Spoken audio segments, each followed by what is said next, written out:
Hello, and welcome to my first episode in a little while. I'm sorry I've been a bit MIA with the episodes lately, but I started a new job in January and I'm about to start another new one in a couple of days. So I've been a bit busy trying to get my head around learning all sorts of new stuff lately. So apologies for the break in the episodes and just suddenly disappearing, but life happens as it does with all of us. This episode was another lovely lady who reached out to me to say thank you for everyone who's been on the podcast to share their stories, because we've helped her get through her explant surgery, and she's jumped on a few weeks after having her surgery to share her story. So here is the lovely Sheri's story, and I just want to apologise for the sound quality on my end for this one. For some reason it's picked up the wrong microphone and I sound kind of terrible. It's not all about me though, it's all about Sheri here. So enjoy the episode and I'll see you soon. Welcome to the podcast, Sheri. How are you today? I am fantastic, Bianca. Thanks so much for having me. It's an honor to be here. Thank you for joining me and joining me from another part of the world. So would you like to start off by telling us a bit about yourself and where you're joining us from today? Yes, I am joining you from sunny Tampa, Florida. I am a proud wife and mom of two sons and two stepsons and two beautiful daughters-in-law. So would you like to start off by telling us the initial reason for getting breast implants? Yeah, sure. I actually always had a pretty good cup size and a good amount of breast tissue once I reached my developmental years. I did experience like a loss of volume after I had significant weight gain with pregnancies, and then ultimately after childbirth had lost all of that weight. So I was left with that kind of the gap between the seatbelt and your bra. And then I'm also an aerial silks trapeze performer, and I do a little bit of fire dancing. And so I realized it was quite challenging for me to find costumes that I could wear right off the rack and like feel confident and sexy. And I always had to sew pads or undergarments into the costumes that I was wearing. So I was very rarely able to just take a costume and rent it from the studio. I had to purchase it if I wanted to alter it. And I thought, I just would like to feel more confident and sexy. It wasn't so much like a change in my appearance as it was like convenience for me to just be able to do what I did without thinking about, preparing as heavily as I had to compared to the rest of my performance troupe that was just able to take something off the rack and wear it and look beautiful. Mm-hmm. And like breast implants can give that to you, like, not promoting them or anything, but you don't necessarily have to wear a bra when you have them, and Right. yeah, they kind of hold themselves up, and they fill things out like, better than sometimes a natural breast would. So I can understand why you would go ahead with that. Yeah, I probably could have just done with a lift. Mhm. I did consult with many surgeons, and some of them said a lift would suffice, and then others would, said implants would help with that upper volume from the tissue that was lost. And so I ultimately went that direction. But ultimately, I think I could have done a lift only. So for anyone listening who's on the fence, maybe that might be the route to go. Definitely. There's an episode I do with my younger sister, and she's had a couple of kids, and obviously her body has changed since having children. She gained and lost the weight, as you did, and in the back of her mind, she thought maybe implants were what she'd need to do eventually, but if she ever did anything, it would probably be a lift, and that was because of me going, no, don't get implants. But yeah, like they can do so much these days. There's a surgeon here in Adelaide who does fat transfers, and I know that's becoming more widely known. It was something that was available years ago, but I think the science is getting better. So yeah, definitely look into your options, I guess, is the message there. I can definitely relate to that. Implants helped me to feel sexy and confident in the clothing choices, but there were a lot of things early on too that I realized that they actually didn't help me with. I realized that quickly after implanting, before I was symptomatic, of course, we'll get to that. I just felt like I looked a little more matronly. I was always very fit and thin, and I'm small framed. So having implants made me just look large chested. And ultimately, I ended up not very happy with my appearance after all of that. So I'm sure many of your listeners can relate to that too. Yeah, yeah, and me too. How did you hear about breast implant illness, and what were your symptoms? Some of my symptoms were the neurological symptoms that I was experiencing. I was getting ocular migraines and dizzy spells. When I tried to go from sitting to standing too quickly, I would get dizzy and I would Mhm. have low blood pressure. My vision was very blurry. Not so much blurry like I'm losing my vision, but straining to focus. I noticed that I had a hard time bringing my eyes into focus or tracking my eyes from left to right when I was reading a book. Like they wouldn't follow me, right? So I did go to the eye doctor and got glasses, and it turns out I didn't even need them. Um, I was getting night sweats, very irritated eyes, extreme irritability, chronic inflammation everywhere, mental cloudiness, and inability to focus. I was so forgetful and absent minded. And I had really a lot of trouble holding the intelligent conversations and having an extreme loss of vocabulary. It was actually pointed out to me in the kindest, most friendly way by my boss. And I consider him a close friend. He knows me very well. And he's like, Sheri, I'm concerned with you. Um, I've noticed that your vocabulary has declined and you're having a hard time like remembering what your thought process was in the middle of a sentence. Are you okay? Are you getting enough sleep? So that was obviously very apparent to others, not just myself. I did have the twitching eyelids, and it was lower eyelid on one side, upper eyelid on the other side, and it would happen at the same time. So I'm sitting here like twitching, wondering if people can see it. And And it's most of so the time annoying. they can't, but when it's really extreme, like I've definitely asked people, and they're like, "Oh I yeah, I think can they move." could just see me being all weird and perplexed, like, what's going on with me? I had twitching muscles throughout my entire body. Like my arm would twitch, my leg would twitch. I did have panic attacks when I was in very loud areas and crowded places. And as I said, I'm a circus performer. Like I love being a performer in the center of attention, like loud, busy, bustling places. That was like what I loved. Mhm. Never had a problem with that until recent years. And so I can only suspect that was that buzzing, that humming, like just too much kind of like sensory Stimulation. overload. Yeah, Yeah. yeah. And I did end up with Bell's palsy in my face. Like my eyelid would droop, my eyebrow would droop. It would be much lower than the other side. And I had restless leg syndrome so bad. The only thing that helped me sleep, and it didn't matter if I was laying down, sitting, standing, it started in my butt and it went all the way down to my legs. And the only thing that helped me calm it was to visualize myself sawing my legs off. And so I would have that visualization of cutting my legs off and I would suddenly feel better. So I know it's really weird, but I was just like, I just want these legs gone. I don't care. Mhm. And then, of course, I had the GI issues, gallbladder, gastritis, very soft bowel movements. My stomach would bloat as soon as I ate. I had an instance where my pee was smelling like metal, like really metallic. Later turns out like I have heavy metals. I've done heavy metal toxicity testing and I have a lot of heavy metals present in my body, so I understand why now. Yeah. But my sweat was starting to smell the same as my urine. It was just very metallic, like a penny, like it smelled like a Mm. coin. And I would get really dry mouth, really dry everything. Like my skin would flake, and I had more wrinkles than I ever did because the back of my hands were so wrinkly and they're not anymore. So I'm so thankful for that. Like Mhm. the oil in my skin has returned. That's one of the things I noticed right away is like I have oily skin again and I used to hate my naturally oily skin, but now I'm so grateful for that glow and I don't care if it looks like my face is sweating. I'm just so happy to have my oily skin back. Muscular skeletal symptoms were joint pain, knee pain, wrist pain, ankle pain. I had pain in my toes and in my fingers. When I would walk, it was only my left side, but I would walk and my big toe would click, but it would be a painful click. Yeah. And it wouldn't happen always, but when it did happen, it was jarring. Like to have your whole toe feel like it just came like disjointed was very odd. So my arms would feel weak. I think I already said that. No strength whatsoever. I had to quit doing my circus. I couldn't do trapeze or aerial silks. I could barely climb to the top of my silk, whereas before I could perform for hours. It was just debilitating and sad, really, to like lose the interest in something like you really love. Shoulder pain, back pain with the sciatica too, all the way down from my tailbone and all the way up to the base of my neck. I would later go do, I did a thermography scan that scans like the heat to detect the inflammation throughout your body.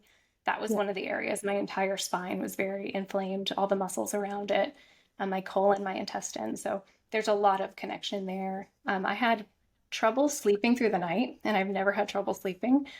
Mostly I would wake up because my arms and my legs were like falling asleep or restless. Rheumatological issues were those present positive ANA patterns in my blood that were indicative of lupus. Metabolic and endocrine symptoms were hair loss, breakage, the weight gain, inability to lose weight despite exercising and doing all the right things. I had very low energy and severe fatigue, like things that took effort just annoyed me. My husband would be like, let's go for a walk. I'm like, oh, I don't want to. Yep.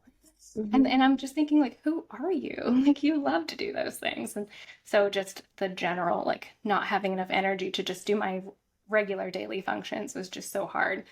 I had sensitivity to cold, and I was always cold. So that was hard too, just being so sensitive to it.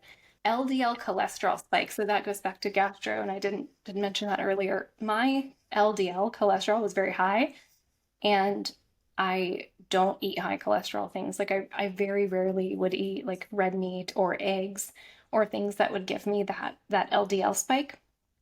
And my liver enzymes were very high. And that's a very odd one, is that my liver was just struggling to function. And my doctor was like, your liver like seems like it's failing, like based on your enzymes and your blood. And so that was all like connected to that gallbladder, GI, gastritis, like through and through. My whole GI tract was just in massive distress. I did have acne, and I had cystic acne under my skin, rashes all the way down my body, primarily my wrists and ankles, small red eyes, and the skin around my eyes being very red. And I also noticed just puffiness in my face. Like I lost my cheekbones, my collarbone, basically all the areas that I started to realize I was losing. That's how I knew I had the inflammation, because like I've always had a very pronounced chin, very pronounced cheekbones, but I just looked like a round, like, I don't know. I had no definition in my face. And I was like, okay, something's wrong. So, Mhm. so on on that vein, I had like all of those aging things I was telling you about with like the vanity things I noticed first, but mostly like the way that it affected me, like I didn't have thyroid issues, but it affected me as though I did. Like my periods were moving 5 or 6 days later each cycle, and I had the anxiety and the depression. The inside of my mouth was peeling. If I took my finger and I wiped it around the inside of my mouth, it would come out with skin on it. Just very odd things. And so Yeah.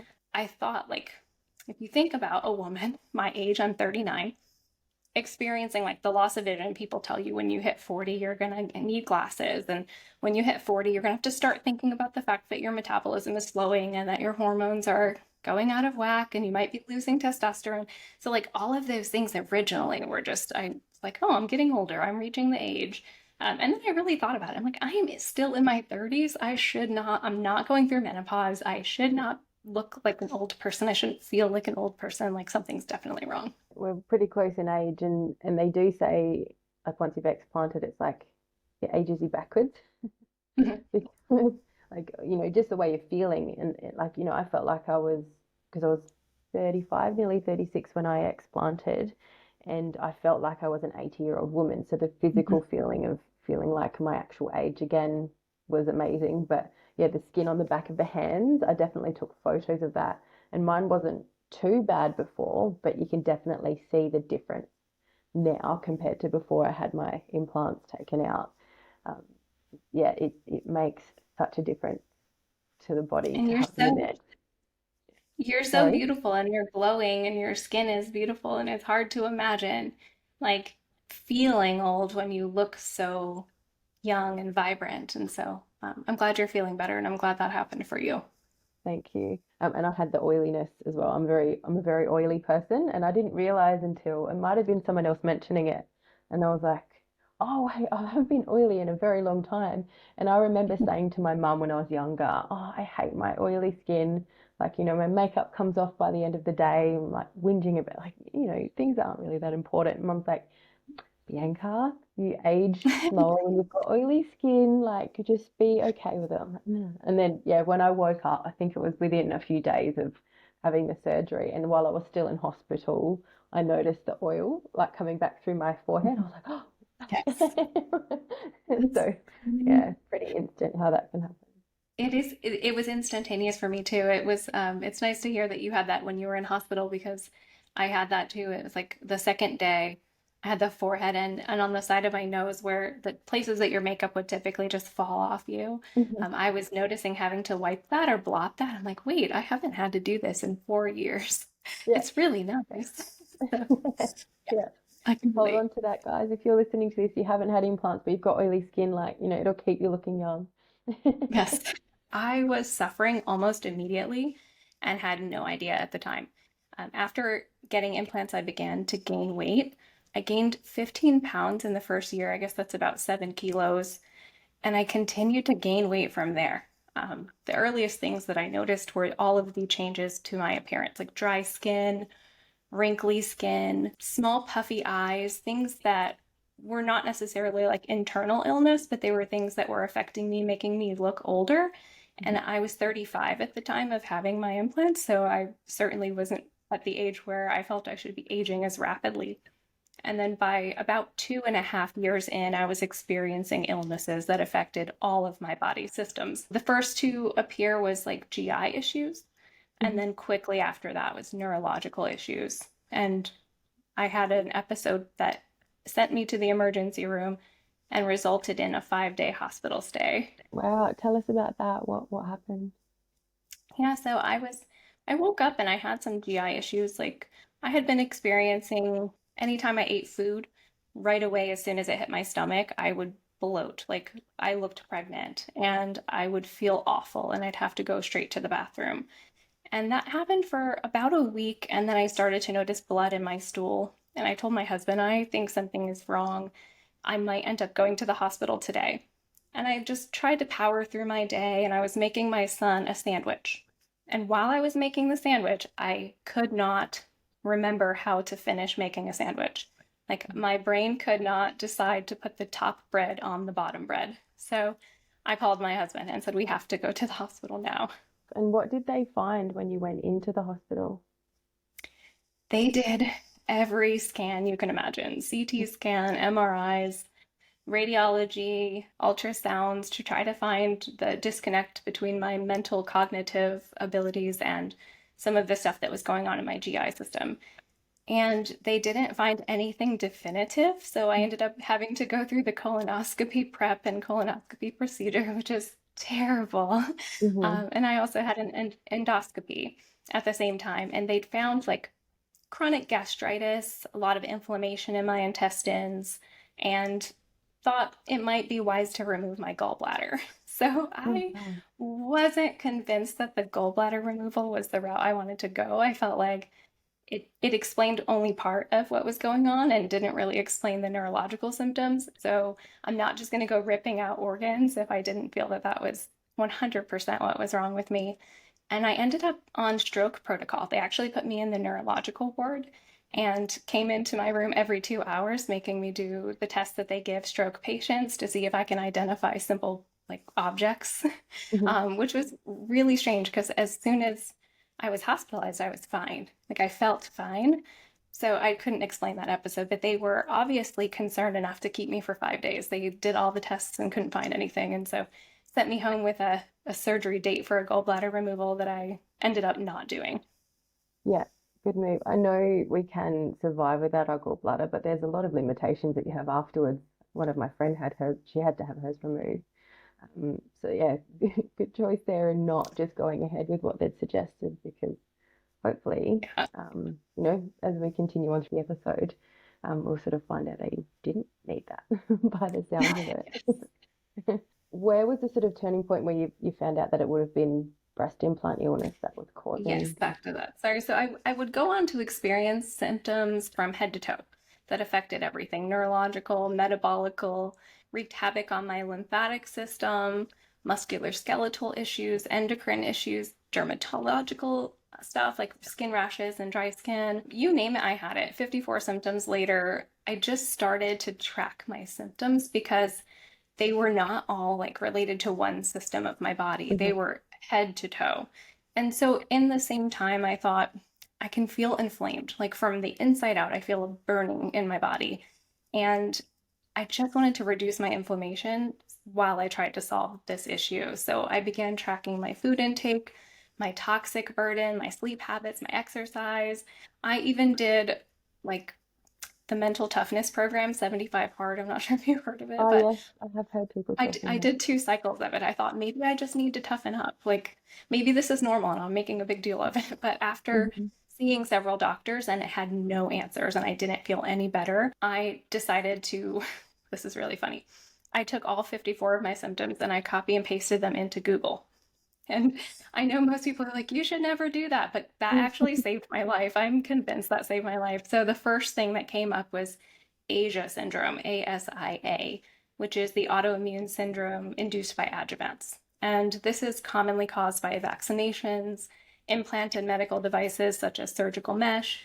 You have some experience with the IUD, dental implants, surgical clips, permanent sutures, injectable toxins like Botox and fillers, mercury fillings, and of course, breast implants. So the only thing on that list that I had were breast implants.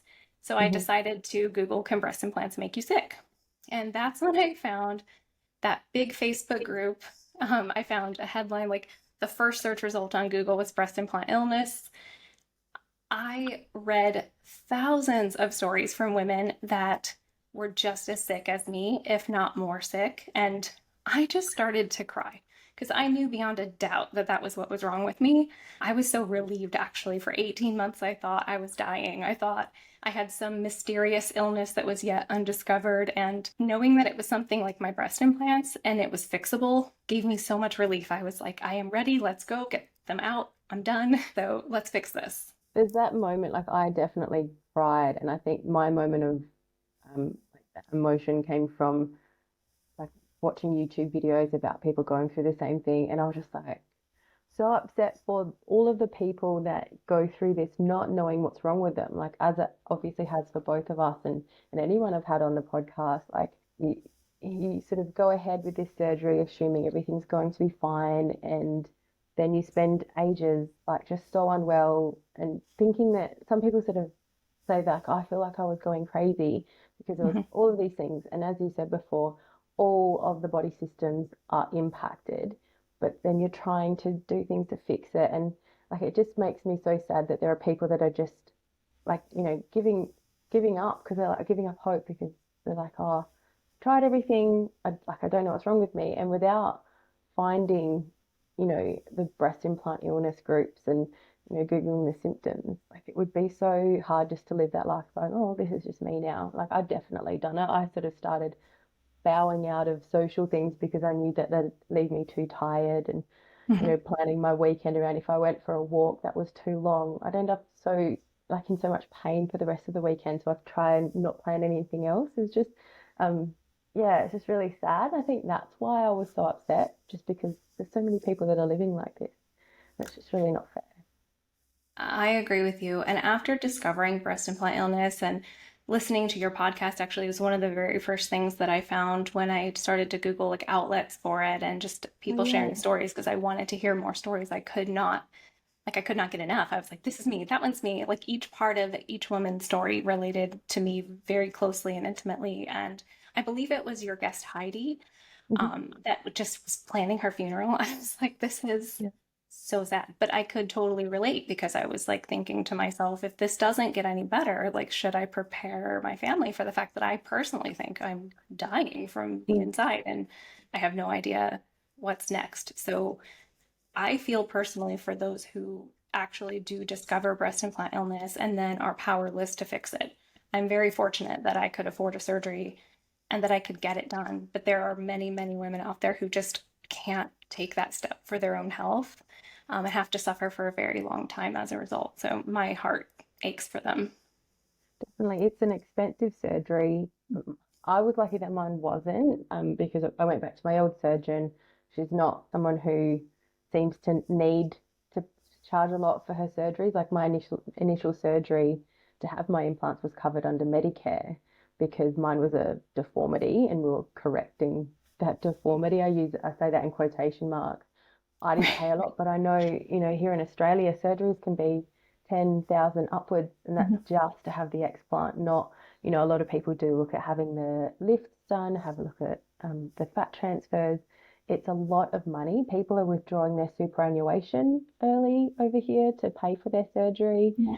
It's just it's it's a massive expense, and there's a part of me that hopes that one day we get to a point where it is covered by Medicare type systems or insurance, because you're going to keep, I don't mean to say this in a negative way, but you're going to keep being a burden on the medical system by going to multiple appointments and multiple specialists, and people quite often take themselves to the emergency room because they don't know what's causing this. Like, I hope the world eventually gets to a point where it is something that is covered, but also, there's a preventative side of it where I hope that there's more awareness of it, which is why, I do the podcast, so that we're not then getting ourselves into that, having breast implants to then be sick and become that burden on the system. There's a lot of work to be done there on both sides, and I hope to be a small part of it. And I know you are too, so let's keep going. That's it. Yeah, keep plugging away at it, because they'll listen to us eventually if we're loud enough. So what process did you go through to organize your surgery? Yes, I consulted with over 10 explant surgeons, three of those being some of the top surgeons in the US, specifically those who perform only explant surgeries or wholeheartedly believe in BII. These surgeons were the ones who were not only willing to perform the en bloc technique, but also understood the importance of removing the entire tissue capsule. And so those were the ones that I was consulting. I paid a significant amount to have my consultations alone. And so I think what helped me to, like, in my process of evaluating which explant surgeon was best for me, was sticking to what was important to me. So several of the surgeons I met with had convincing arguments for why it wasn't necessary to remove the capsule, or why BII wasn't real, or why maybe exchanging my implants for new ones could help me. So in those moments, I know it's terrifying, but in those moments, some self-doubt actually did creep in. I'm not going to lie, but I decided to remain strong and like immediately stop the consult. I would just politely say, those things are things I'm not willing to compromise on. And you might be a fantastic surgeon, but I just don't believe you're the surgeon for me. And so that was an unfortunate part of the process. I did waste a little bit of time and a small sum of money, but to help determine if a surgeon was someone I wanted to consult with in the first place, I would just browse their website. If they didn't at least mention breast implant removal for any reason at all, even if it was cosmetic reason, I did not consult them. Because there are maybe surgeons out there who are fantastic and they perform successful explants, but if they are not willing to include this information on their website, it just tells me, like, it's my belief that they're more interested in promoting breast augmentation than they are in informing their patients. And so I immediately disqualified those surgeons, and that helped me stay the course as well. And how did you end up making the decision to explant with your particular surgeon? Yes, so my surgeon, it was Dr. David Rankin in Jupiter, Florida. He's an absolute expert on BII, and I believe he's like an angel in his commitment to educating the public about it. He's been, television, radio, podcast, social media platforms, just spreading the word in a quest to help others. And I actually didn't know that about him before I researched him, but he did show up to me as one of the top explant surgeons in the US. So he was very sought after. When I consulted with him, his waiting list was like 18 months long. And I know, but I believed right away that he was the surgeon for me. I wasn't keen on waiting that long, but I knew that he would be my best chance at recovering fully and with a beautiful aesthetic outcome. Like, I loved his before and after photos of his work. I knew I was going to need a lift after all that time, and he had a very caring nature, and he was doing so much to educate others. I just felt it deep in my soul that I needed to book with him. So I did book with him, and my initial surgery was scheduled for July of 2025. But he saw my list of symptoms and the fact that I had only had implants for 4 years. And because I was suffering so greatly after just 4 years, he considered my case of BII to be advanced and told me that if someone had a cancellation, I would get the next surgery. And so I just booked with him on a leap of faith. And I prayed and I prayed and I prayed. And I got the call 2 days later that I was booked for 10 days after that. So, yes, I know. I was so grateful to God. My bag was packed. I was beyond ready. Like, I just wanted to cut these things out of me. If I could do it at home, I would have. Like I felt completely disconnected from my breasts, almost as if they were like tumors on the outside of my body. I was so ready to get it done. But Dr. Rankin's his bedside manner, his patience, his just just his overall general being was just so relieving to me. I just knew he was the one for me. It's really important that you feel comfortable with a surgeon. And I've followed Dr. David Rankin for a very long time, and I understand what you mean. Like he would just make you feel so comfortable with your decision and with the outcome of the surgery. So you said that your bags are already packed. What kind of things did you do to prepare for the surgery? Yeah, so I was fortunate that I had absolutely zero hesitation in choosing to remove my implants. I do recognize, and I want to be sensitive to this because I feel like I didn't touch on this and I probably should. I recognize that many women struggle with the decision, and it does impact their mental health to have to come to such a decision. So I feel for those women, and I'm incredibly sensitive to that.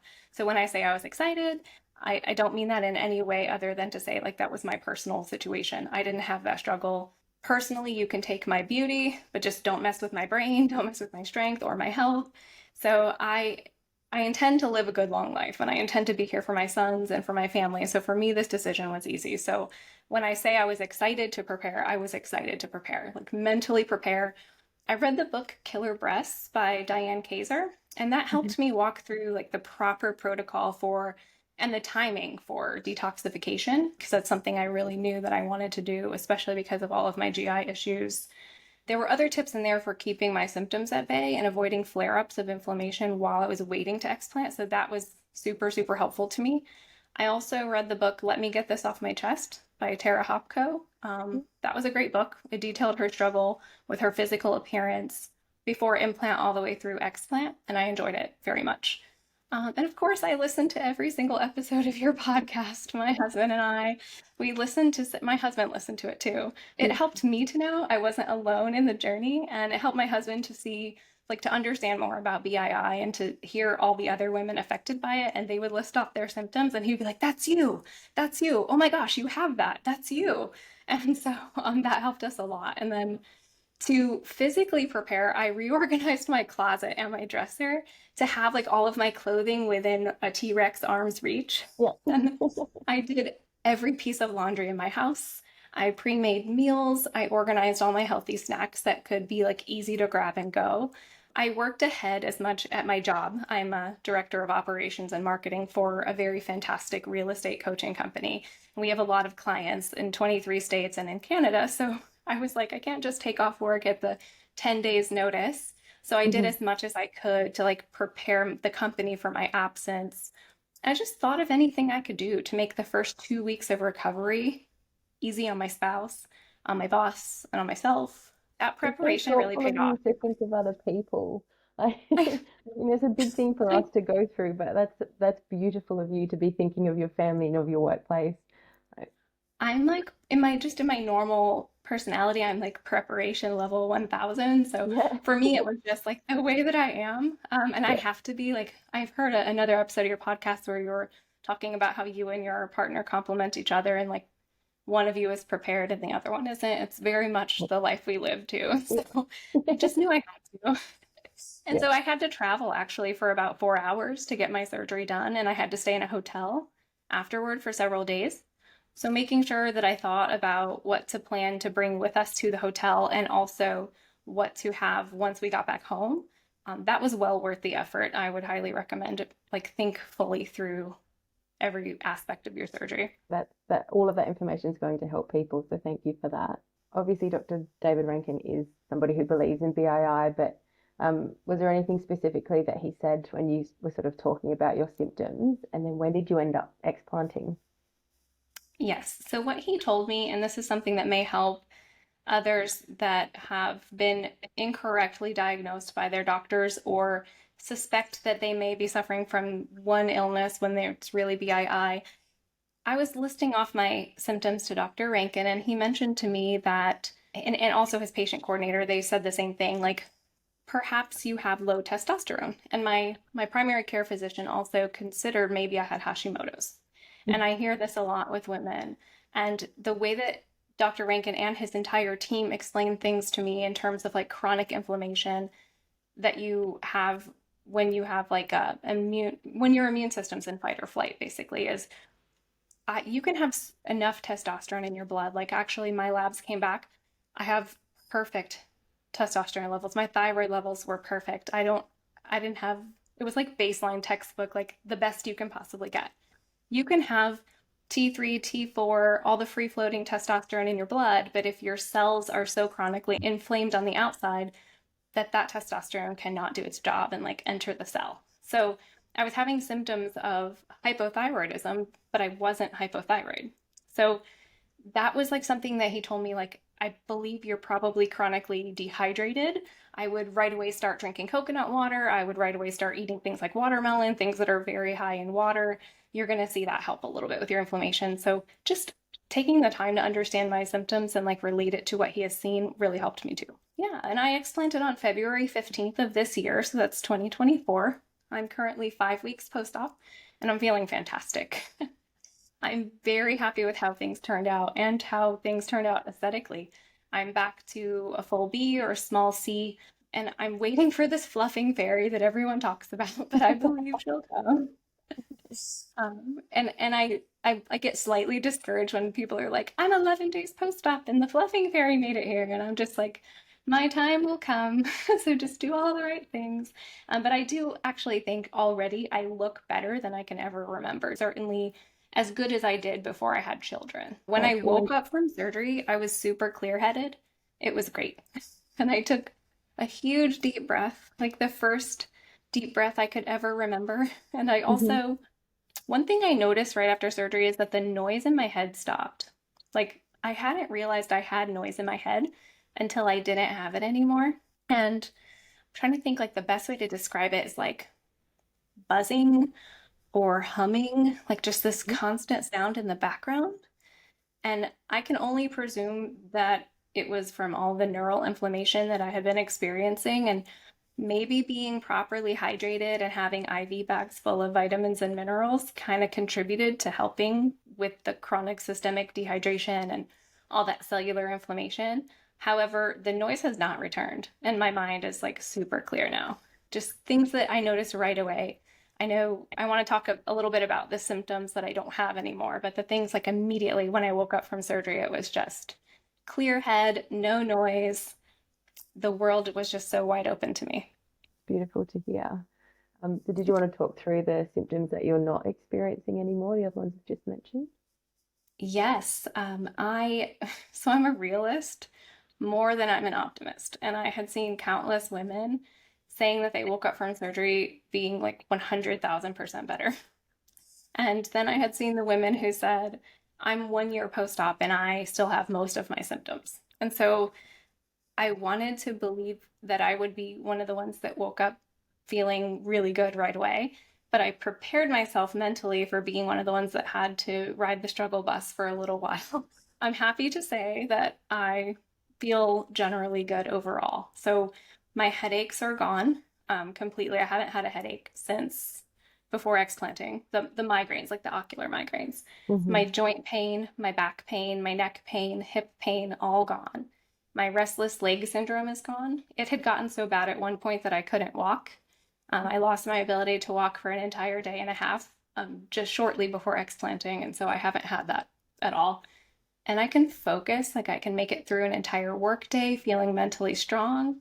My cognitive function has returned, my vocabulary's back, my ability to hold an intelligent conversation and not feel like an alien, that's Hmm. all back. And so I'm just less irritable overall, less anxious, certainly not depressed. I haven't had skin rashes. I haven't had muscle weakness, muscle twitches, muscle pain, nothing. And the most exciting part for me is that my GI issues are beginning to clear up and everything is just as it should be in the bathroom department. So that was something I had been struggling with for about 18 months and it's on its way to the correct side. That's amazing, all after 5 weeks.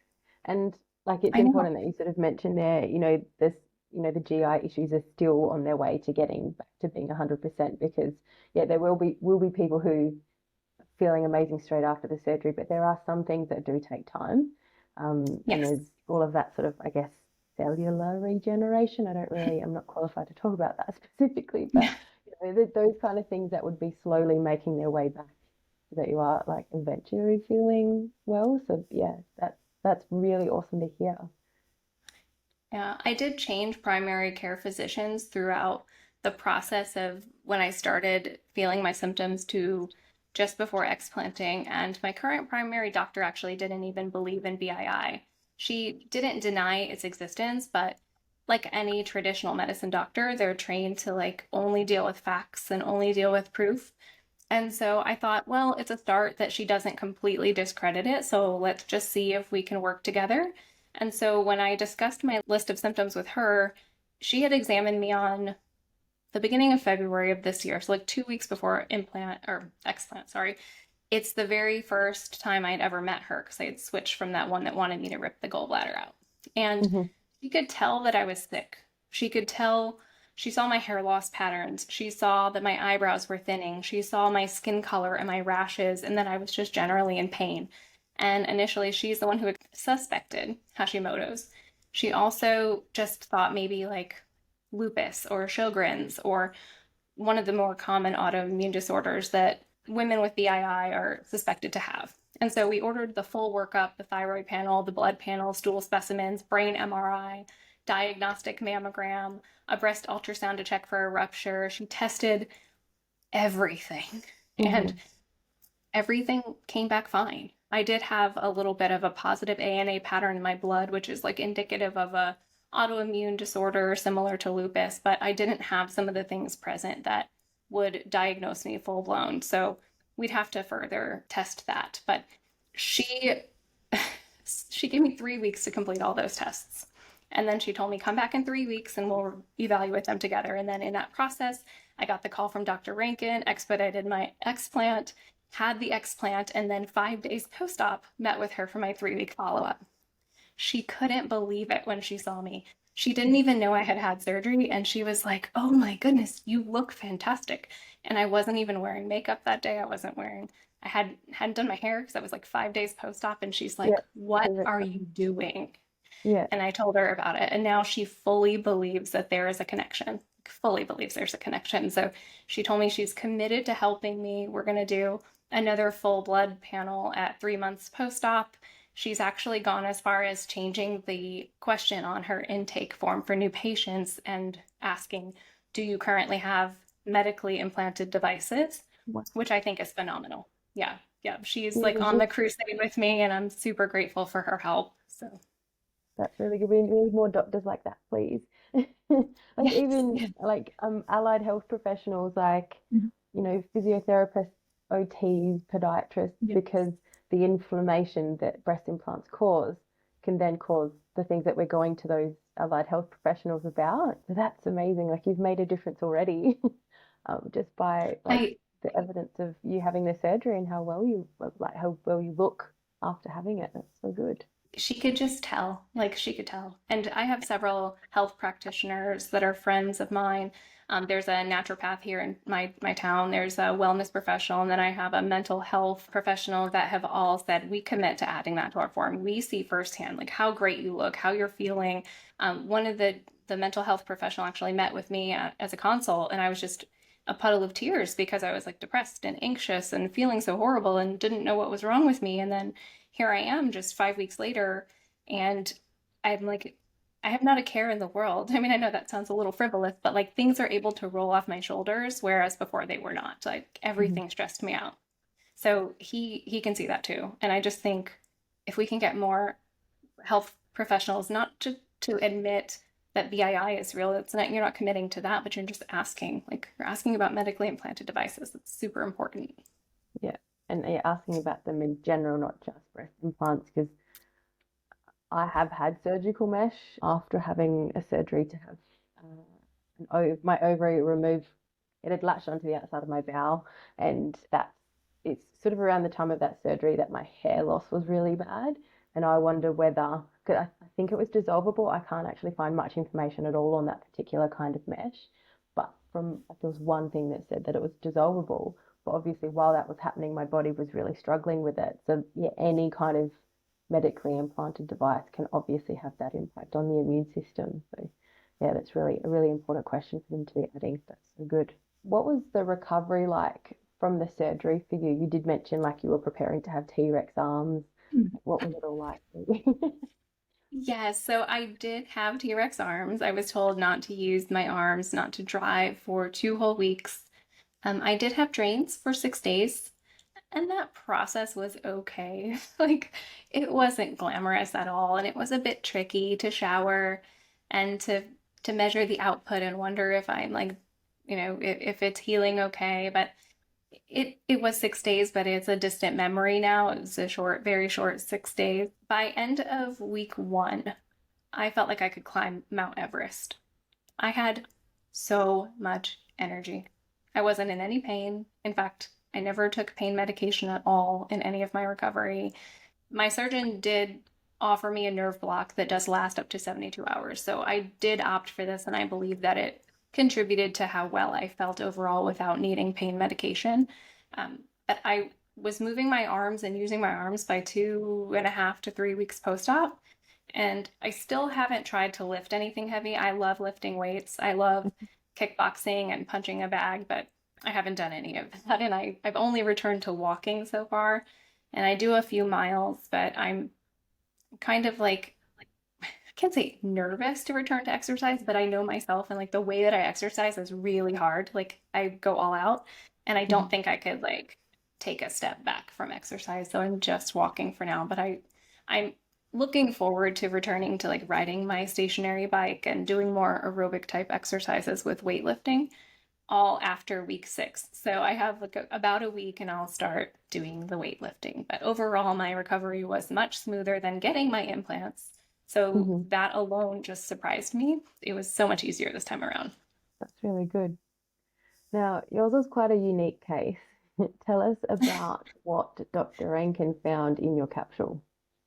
Yes. So imagine waking up from surgery, and the biggest worry you have is like, is the anesthesia going to make me really sick and groggy, or am I going to say something stupid while I'm under anesthesia? And and your partner says they found something. So I'm groggy and I'm coming to, and I can like, I'm very clear-headed, but I'm also like, oh, what just happened? And he says they found something. And so my fear all along was that I had some sort of cancer, whether it be the BIA ALCL. My breast implants were silicone, not saline, and they weren't textured, they were smooth. So I knew like the chances of that were very low. Dr. Rankin and I discussed that. He told me that he would send everything out for pathology if he believed that there was a concern, and he hadn't. So I was like, what could it be? And then they bring in the specimen cup with this very sharp triangular piece of, I can't tell if it's plastic or if it's calcified, like, I don't know. It's not part of my body. It's definitely like an foreign object is what they called it, unidentified foreign object. And I have it in a little specimen cup, and I'll shake it in front of my microphone and see if your listeners can hear it. So that thing was inside of my left breast tissue capsule. It was free floating around between the implant and the capsule itself. And it was, Dr. Rankin believes it was banging on a nerve. Like the sharp, pointy side of it was just hitting a nerve every so often, because I told him even before explanting, before I knew, I never ended up going for that breast ultrasound or the diagnostic mammogram that my PCP ordered, because I had the explant surgery quickly rush up on me. So sure, it probably could have been detected in that scan, but I didn't have the fortunate side of like having that done. So this was all news to me. And I had told Dr. Rankin at my pre-op appointment, he's like, what side is most of your pain on? And like, it's the left side. I get Bell's palsy. I get the extreme pain, like shoulder and back, and I just can't explain it. And I had tightness of my chest and heart palpitations, and multiple times per month, I felt like I was having a heart attack. And I was trying to explain to him like where it started, and that it was an acute pain, and that it didn't go away, and that it would take my breath away. And so he's like, I'd be interested in what we're going to find. And so thinking back to like him saying that, I'm like, well, like it did find something. So you put that into the universe that it was actually my tissue capsules had extended very far laterally. He told me that because I had this foreign object in my tissue capsule, my capsule tried to also encapsulate the thing. So they went like almost under my armpit. So he had to really get in there to like Oh, remove the capsule. Yeah. yeah. So some tenderness and soreness on that side, but he was successful in removing everything. And we firmly believe that that was an object left behind during my implantation surgery. That is like, I just can't believe that. How big would you say the object is? It's about an inch and a half. It Oh, is triangular, so at the widest part, it's an inch and a half by yeah. probably about an inch, Mm. whatever that is in metric. About 2.5 centimeters metric, I think. I'm not 100, 2.54 centimeters, I think, something like that. So We'll yeah, do some conversion. that's yeah, It's that's big for something to be like in your boobs. It's yes. big to be anywhere in your body, but far out. And just judging by the noise, you can hear how hard it is. And to me, it sounds like it's thick as well. Like it's not just a tiny little shard of something, it's quite thick. So, oh, like you Yes. poor thing. And that would have I been so will concerning. Mm. I will say if you wanted to check it out, Dr. Rankin on his Instagram page has a video of it from the operating room.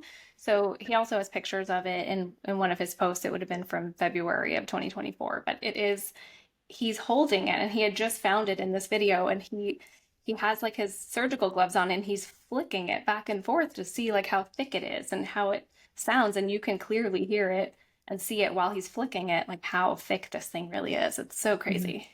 Yeah, I had seen it. So, Sheri had messaged me on the Facebook page that I've got just to like explain that she'd listened to the podcast and had the surgery and mentioned that that foreign object had been found. And the next time I jumped on Instagram, Dr. David Rankin's post about that object came up. I'm like, oh, like I'm putting this together. Like that's when I realized it was him that you'd had the surgery with. And yeah, so check that out. I will when we post this episode, I'll also share that video on the Instagram just so that people can see what it was because that's I can't believe that that's happened to you. Like that, yeah. I don't know what circumstances could have happened to for that to end up in there, but should not Yeah. absolutely should not have happened. No, we are quite frustrated and frightened by it and still speculating on its what it could be. We think we know, we just can't say and all of that to say like my immune system was already fighting something, right? My immune system is trying to fight off these implants, trying to fight off the capsule that's surrounding it, and now it has like another thing. And so it was really the perfect storm. You know, you can stack a brick on another brick and a brick on top of that brick and a brick on top of that brick and it might not fall, but there's going to be a point where you stack one more thing on top and the whole thing comes crumbling down. And I just kind of feel like that was my health. Like I didn't realize I had an extra implanted device inside of me that my immune system was fighting. And so I have no doubt that that contributed to just the overall horrible way that I felt and many of those symptoms. So have you made any other sort of lifestyle changes since explanting? I have. I've made a lot of them. I actually made several of them before explanting just to try to reduce the inflammation that was happening in my body, even before I knew about BII, because I was convinced I had chronic inflammation before I actually even knew what was causing it. So I went gluten-free and dairy-free and soy-free and sugar-free and alcohol-free and caffeine-free. So I was basically like living a lettuce and grilled chicken life. Yeah. So um, I also stopped using any cosmetics and then gradually graduated to all natural cosmetics once I found a brand and a line that I enjoyed. I stopped getting gel manicures, gel pedicures. I stopped coloring my hair, all in an attempt to decrease my toxic burden. I use a natural rock deodorant, and I've actually had a lot of success with that. I know a lot of people say you're going to stink for 2 months if you switch from regular aluminum antiperspirant to the rock, but I did not. I had immediate success with that.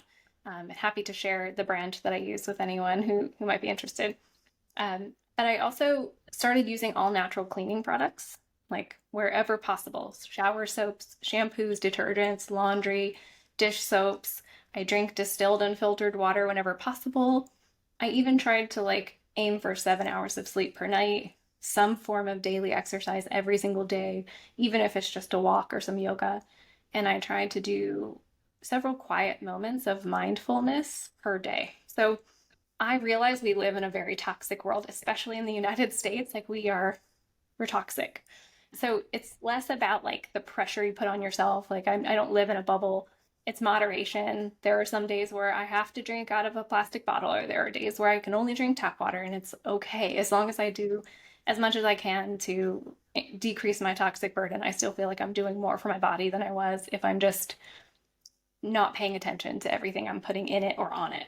It's really common, I think, for anyone who's gone through this surgery to make that change.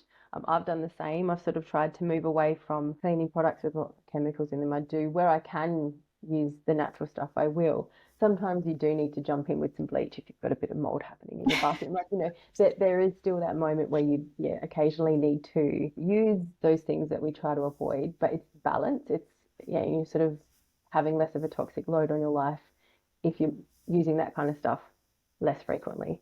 So yeah, I've definitely delved down that rabbit hole as well.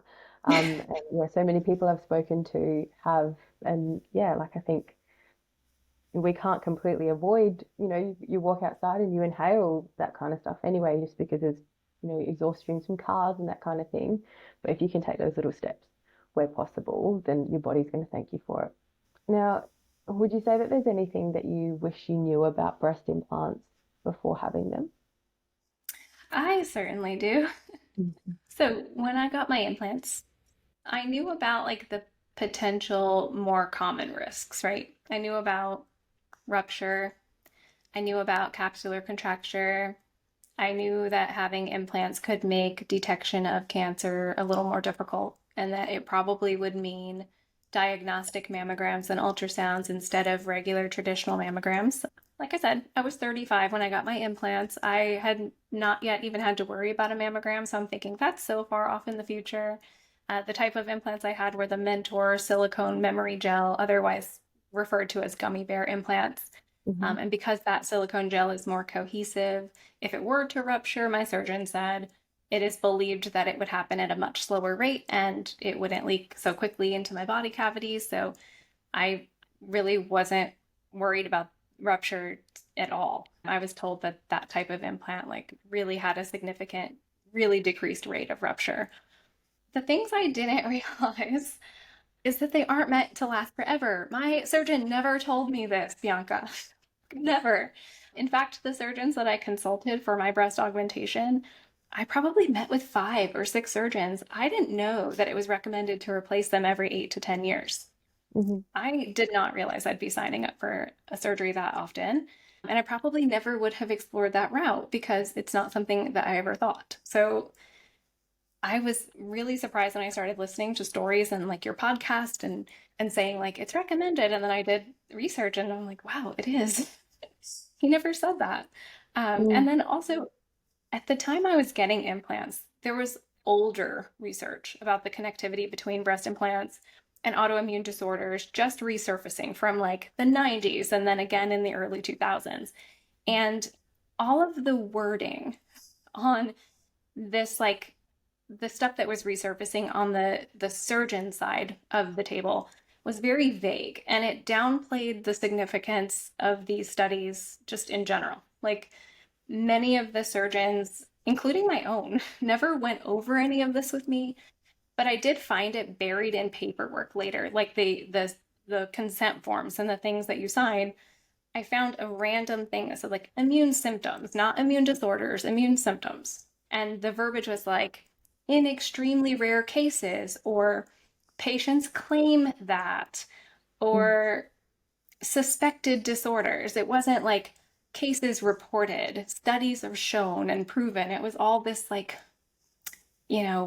discrediting reports and unfounded or diminishing the severity of the research. And in my opinion, when you're doing that, you're lying by omission. Like you're choosing not to tell someone that. Yeah. So I guess I just wish I had more information. There's so much more information today than there was even 4 years ago when I was consulting implant surgeons. And I'm committed to helping educate people and healthcare providers because I really would have probably still got my implants. Not going to lie. But I would have known as soon as I started losing my hair or getting the dry skin or having the GI issues, I'm like, oh, wait, someone told me this might happen. I'm one Yeah. of those unlucky people that had this happen. Let me go ahead. I know what I need to do. And it would have saved me 3 years of illness and Hmm. debilitating, you know. So that's what I wish I knew.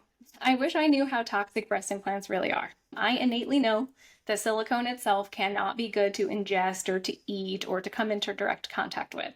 Yet, so many of the textiles in our world are made of silicone. Like, there are silicone byproducts in some of the food we eat and cooking sprays. There's food safe silicone cookware and drinkware.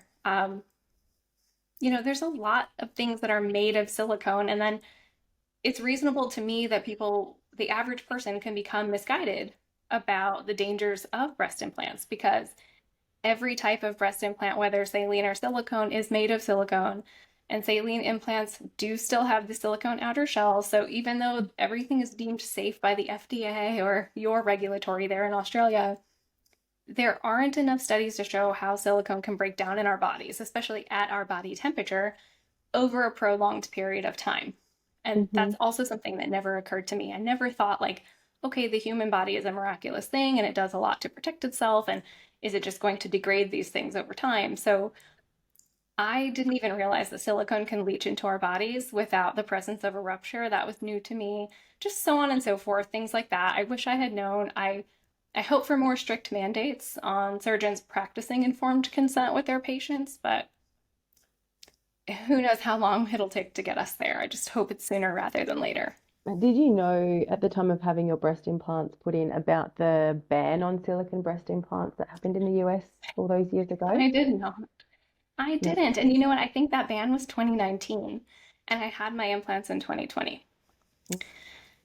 And I'm so upset about it because, like I said, I may have, if I knew I could get like an immune symptom, not disorder, full-blown word disorder might have changed things for me. Maybe not. I Mm. don't know. I couldn't say.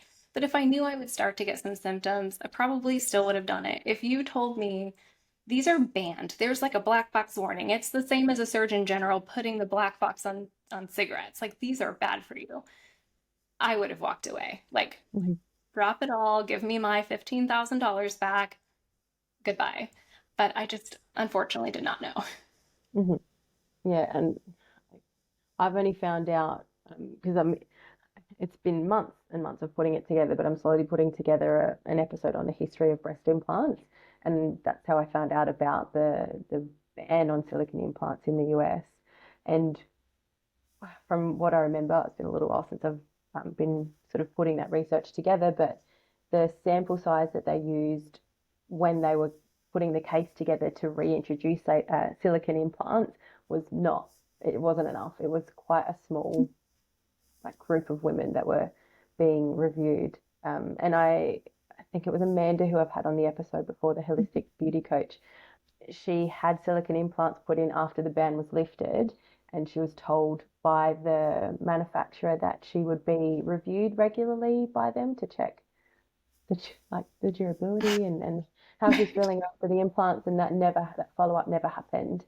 So, they're like, yes, we'll do this if you introduce silicone implants back into the world, but they never actually did what they promised. So yeah, Gosh. that's really upsetting. And the fact that I it's not remember, more widely about. you're so right. I remember Amanda's story and love her, by the way. I follow her on Instagram. She's so like life-giving. She breathes life into everyone. I I agree with that. Like, how's the best way to say this without my frustration coming to a head here? My surgeon, I feel like, again, it's back to that lying by omission. Like, I actually asked because I was confused when I went on my consult and found out that I could get silicone implants because when I was younger, like in the 90s or the early 2000s when they were banned, I did know about that ban way back when. I thought they were banned forever. So I thought my only Mm, option was going to be saline. And then so when I went and met with him and he's like, "No, no, no. Silicone's the way." I said, "I thought you couldn't do that." He's like, "Oh no. Totally fine. The FDA brought it back. It's wonderful." Like, but I was never told black box warning. I was told these are safer. They're new and improved. you can cut them open and they won't leak into your body. So Drive over them with a truck. I can't believe that. People say, like, you can slam them with a door. You can, what? Throw them against a wall. You hear about Right. all of that, but back to what you were saying before, like I don't think they're tested against body temperature, let alone like a lot of us, including me, use saunas to try and feel better from those symptoms, like the muscle aches and the joint pain. I was like, oh, I'll go into a sauna. Like probably Yes, melting my implants while I'm in there. Who knows? absolutely. Saunas, tanning beds, just being out in the sun. It's on a hot summer day here in Florida, it can reach 100 degrees. Like, what did that do to the inside of my body? We just don't know. Yeah, yeah. Heidi used to say like she's in Arizona, which I think gets warmer Oh, than it does. Florida. Yeah, it And does. she said summer was summer was really, really hard on her body. Like she'd feel more sick when she had Right. implants during summer because of the fact that it was just moving things around more, I think. So yeah, oh, just it just I don't like I can't help myself but to think about it, but I also don't want to think about like what was going on in my body because the summer's here in Adelaide. I'm going to Google the Fahrenheit.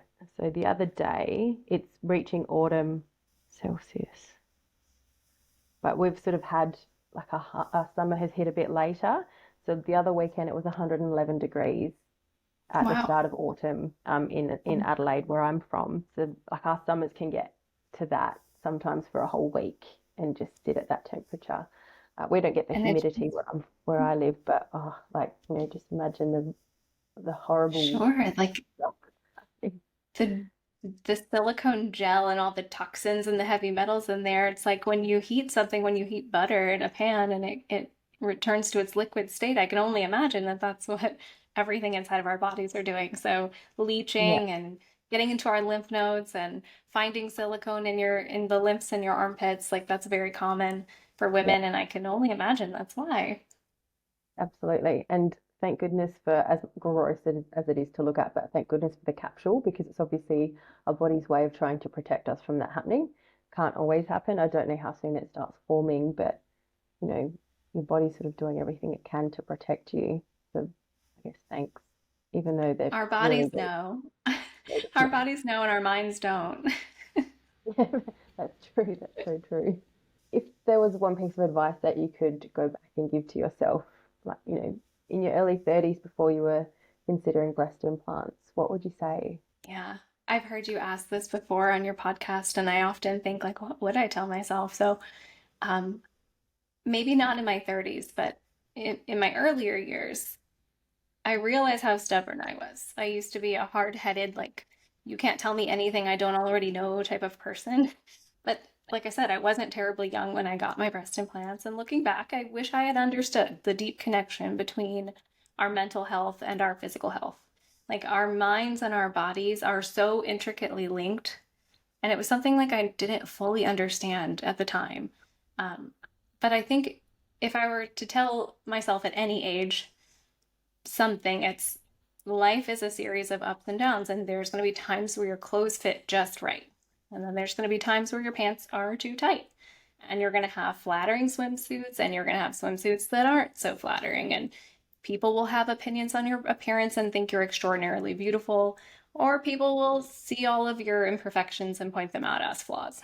So, amidst all of that, the only thing that has mattered up until now is the life that I'm living between those moments. And I can't get that time back, but I sure as heck can try to do all the living I can now and learning to accept myself and how I speak to myself is like paramount in my emotional well-being. And I'm really trying to tap into that. So I suppose the general overarching message to my younger self would be you're driven and you work hard. And if you want something, make it happen for yourself, just not at the cost of your close relationships or your health.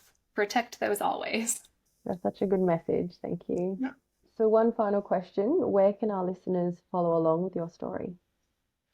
The majority of what I'm sharing right now is on my Instagram. So my Instagram handle is at Sheri in the air. That is SHERI underscore in underscore the underscore air. I know I have the most impossible Instagram handle, hence my circus performance. So hopefully Sheri will be back in the air soon and you can see more videos of my aerial and trapeze and not just so many videos of me holding up my breast implants.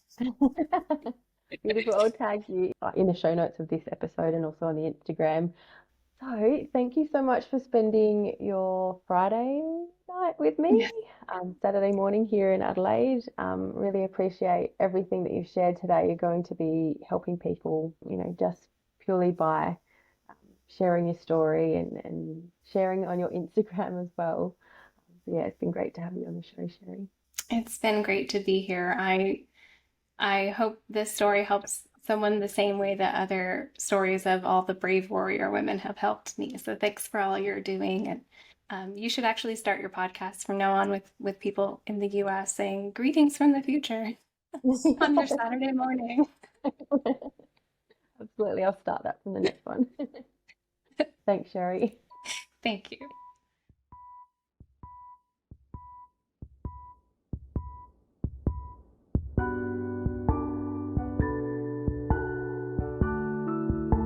This podcast shares my own experience and research. I'm not a medical or health professional.